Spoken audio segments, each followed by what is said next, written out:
Gracias amigos televidentes por continuar con la revista Primera Hora, la mejor revista a nivel nacional. El día de hoy vamos a hablar de un tema bastante común en nuestro medio y es el síndrome coronario agudo, que tiene estadística alarmante. Desde el año 2017 tiene una mortalidad súper elevada en nuestro medio. Aproximadamente fallecieron más de 23.000 personas. Es más común en el sexo masculino antes de los 45 años y en la mujer después de los 55 años es más frecuente. El día de hoy tenemos a un experto que es el doctor Guillermo Flores Campos, especialista en medicina interna, que nos va a dar muchos tips sobre este tema tan interesante. Bienvenido, doctor. Muy buenos días y gracias por invitarme.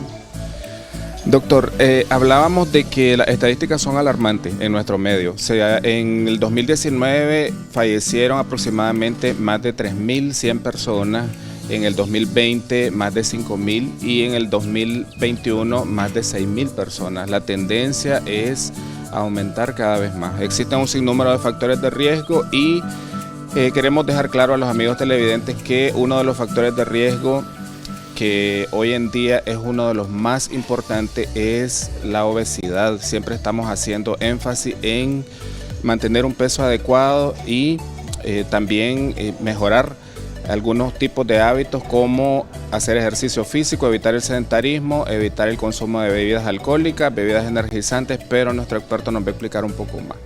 Doctor, recientemente en la farándula hubo un fallecimiento de un músico, el hijo de Maribel Guardia, que es Julián Figueroa, que tenía 28 años apenas. Muchos se asustan de que a esa edad un paciente pueda morir de infarto. ¿A qué se debe o cuáles son los principales factores de riesgo que pudieron haber afectado?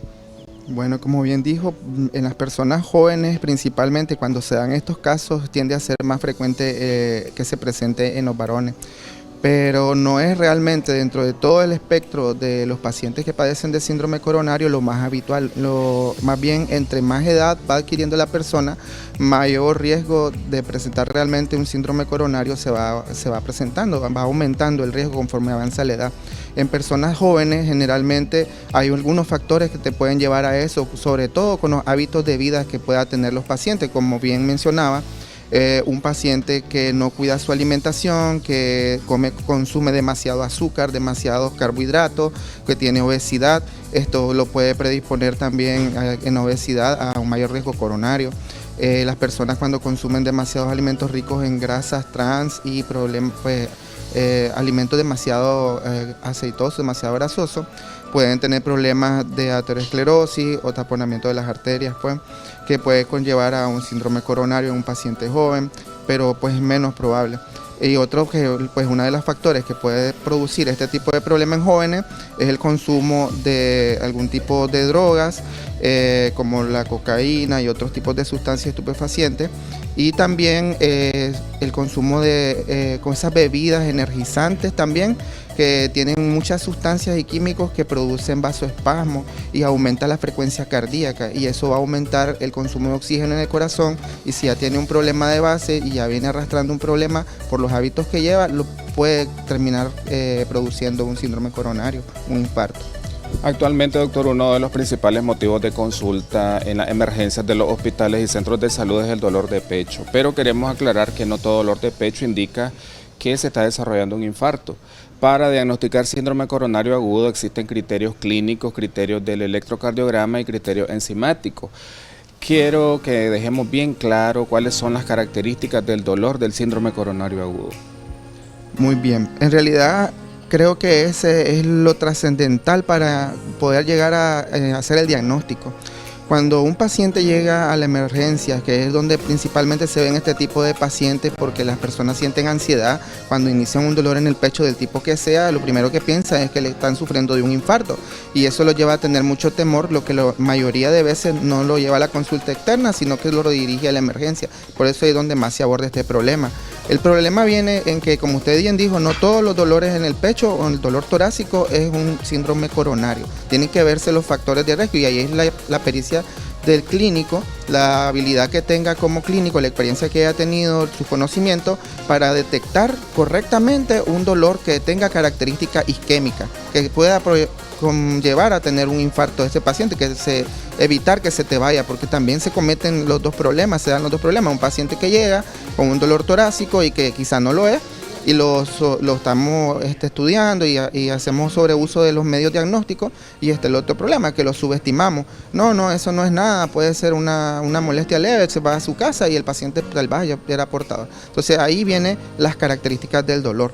Un dolor isquémico, cuando un paciente va con un dolor que se hace sospechar de un síndrome coronario, se caracteriza por ser que es retroesternal.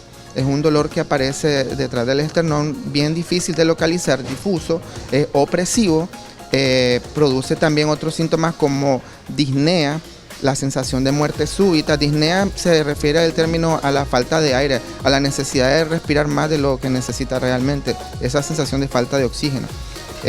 Además de eso, el dolor puede irradiarse, por ejemplo, a los brazos en el lado izquierdo, también se puede irradiar del lado derecho, pero es más común del lado izquierdo, aunque más mal pronóstico del lado derecho, también a la parte de la mandíbula y el cuello. Esas son varias de las características de un dolor isquémico. Lo otro es que se presenta principalmente cuando hay actividad física. ¿Por qué? Porque eso hace que el corazón se acelere y hace aumento de la demanda de oxígeno, y cuando hay un problema isquémico, que es que se cierra un vaso sanguíneo por diferentes motivos, y entonces hay tejido en el corazón que no recibe el oxígeno necesario para funcionar y empieza a morir, y ahí es donde empieza a producir el dolor. Entonces, cuando uno está teniendo actividad física, comienza a tener estos síntomas de dolor, se exacerban, van a aumento. Y también que mejoran otros factores aliviantes, como que el paciente al descansar, al detenerse del ejercicio, comienza a mejorar del dolor. A diferencia de otros dolores que no son tanto orientados a que hagan pensar de un infarto, cuando por ejemplo el paciente está en reposo, no tiene mucha actividad, el dolor es bien localizado, te dice, mire, me duele aquí, te puedes señalar con especificidad dónde es que le duele. Y cuando vos, por ejemplo, lo valorás, le podés tocar esa zona y el paciente dice, ahí donde me está tocando es que me duele. Entonces vos podés considerar que el dolor puede ser de otro tipo, no cardíaco, puede ser de los músculos pectorales o de los músculos intercostales, veremos después. Pero ya uno va orientándose que no es así. El dolor es punzante, cuando no es cardíaco generalmente es más de ese tipo de características. Decíamos también que otro de los criterios para el diagnóstico de síndrome coronario agudo son los cambios en el electrocardiograma. Cuando un paciente nos llega con dolor en el pecho y tiene factores de riesgo que podrían indicar un síndrome coronario, nosotros mandamos un electrocardiograma en el momento y uno de control a la hora de estar evaluando al paciente. ¿Cuáles son las principales caras del corazón que se afectan y cuáles son las arterias más frecuentemente afectadas? Ok, el corazón tiene una irrigación que viene generalmente de la aorta, que se divide en dos arterias coronarias, la arteria coronaria izquierda y la arteria coronaria derecha.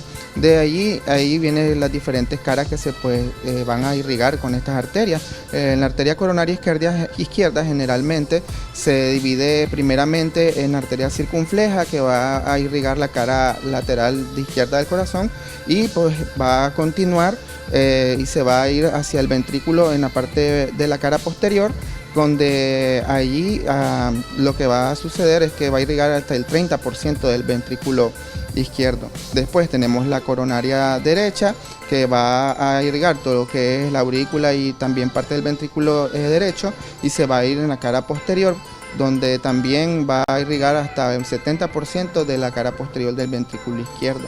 Entonces, dentro de las arterias donde más se produce los síndromes coronarios, que cuando hablamos de eso es que hay una obstrucción de esa arteria, es de la arteria descendente de la cara anterior, prácticamente de una de las ramas de la arteria coronaria izquierda.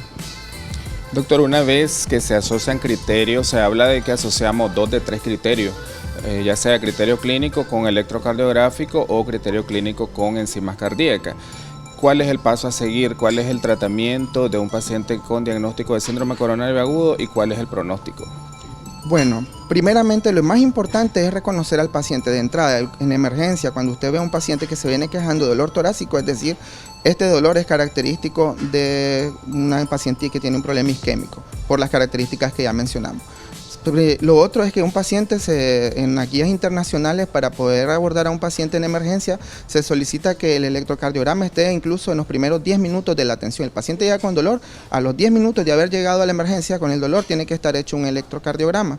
Y otra cosa importante es que una vez que uno sospecha que el paciente tiene un dolor isquémico, habiéndolo interrogado, habiendo visto las características del dolor, teniendo un electrocardiograma con cambios que te hagan pensar en incluso sin los cambios, solo con la sospecha de los tipos del dolor, iniciar un tratamiento de emergencia, que es el abordaje inicial, un tratamiento agudo, principalmente sintomático. En este caso, en el paciente, cuando tiene los síntomas característicos y un electrocardiograma, lo que vamos a ver en el electrocardiograma, generalmente podemos, dependiendo de las caras donde se presente la topografía, donde esté ubicado el evento coronario, es diferente, pero lo que nosotros vamos a buscar son cambios en el QRS con respecto al segmento ST, que son parte del electrocardiograma. Es difícil, pues, sin tener un ejemplar donde poder verlo para señalarlo, pero lo que sucede es que una de las espigas del QRS, que son como unas puntas que se ven en el electro, hace una montañita y se va y se pone elevado, se llama elevación del ST. Y eso es lo que nosotros buscamos generalmente cuando pensamos en un síndrome coronario agudo, pero no es lo único. También a veces también tenemos otro espectro, que es el síndrome coronario agudo sin elevación del ST, y también incluso hay pacientes que tienen un problema isquémico que no tienen daño cardíaco y en ese caso tienen síntomas, pero en ese caso podemos hablar tal vez de un paciente con una angina, que también es un problema de isquemia, porque es diferente isquemia a infarto. Isquemia, el paciente, las células están sufriendo, pero no hay muerte celular todavía. Infarto es cuando ya la célula cardíaca ya sufre un daño permanente. Excelente, doctor, por todos esos tips. Es un tema bastante amplio, bastante interesante y las cifras son alarmantes. Esperamos en futuras ocasiones poder abordar más sobre este tema. Queríamos saber sus números de contacto y dónde atiende. Bueno, mucho gusto. Guillermo Flores es mi nombre, repito, y pueden contactarme a mi número celular, no hay ningún problema, 8737-7255. Cualquier duda, yo con gusto les puedo atender. Agradecemos su valioso tiempo, doctor. Sabemos que está posturno, desvelado, pero siempre dispuesto a educar en salud a nuestra población nicaragüense que tanto lo necesita. Amigos televidentes, esperamos que a partir de ahora, ante cualquier sospecha clínica de síndrome coronario agudo o de infarto, acudan de inmediato al médico para evitar el pronóstico, que es muy grave. Continuamos con más de su revista Primera Hora y no me quiero despedir sin enviar un saludo especial a la doctora Darling Odely Cepeda, que nos está sintonizando, y le mando un fuerte abrazo. Muchos saludos. Continuamos con más de la variedad de Primera Hora.